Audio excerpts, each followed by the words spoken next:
Earnings from the ride-hailing sector are in focus. Lyft will release its second quarter results on Wednesday the 7th of August, with Uber to follow on Thursday the 8th. Both stocks have had a bumpy start since going public earlier this year, with shares in Uber and Lyft trading below their respective IPO prices. The two companies warned in their first quarter results that increased competition was driving aggressive price action. However, the two said the focus on price was starting to fade as they entered Q2. Nonetheless, Uber and Lyft are both expected to see slower top-line growth in Q2. According to Bloomberg, Uber is expected to report adjusted EPS of 96 cents on revenues of $3.06 billion.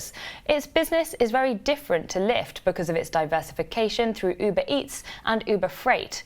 Uber Eats is rapidly expanding with partnership deals with the likes of Starbucks.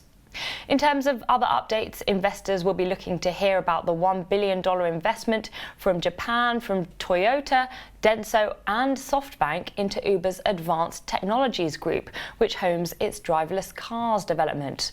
Also, look out for news on its acquisition of Middle East ride-hailing firm Careem, which is expected to complete at the start of 2020. On to Uber's smaller rival Lyft. It's expected to report adjusted EPS of $1.65 on revenues of $809 million, according to Bloomberg. The company has already warned that 2019 will be its, quote, peak loss year. Investors will be paying close attention to its guidance for revenue and earnings for this year and possibly next. Focus will also be on revenue per rider for the quarter, which should pick up as it pays less in driver incentives. Analysts at Wedbush expect Lyft to have ended Q2 with around 21.7 million users. That's 40% more than a year earlier.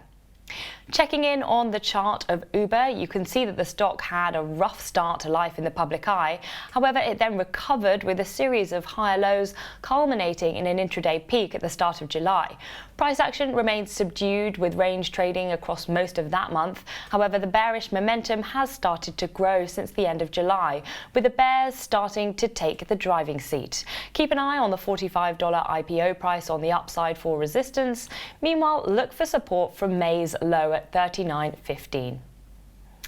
For more videos like these, subscribe to our YouTube channel, IG UK, and make sure to follow us on Twitter. We're at IGTV.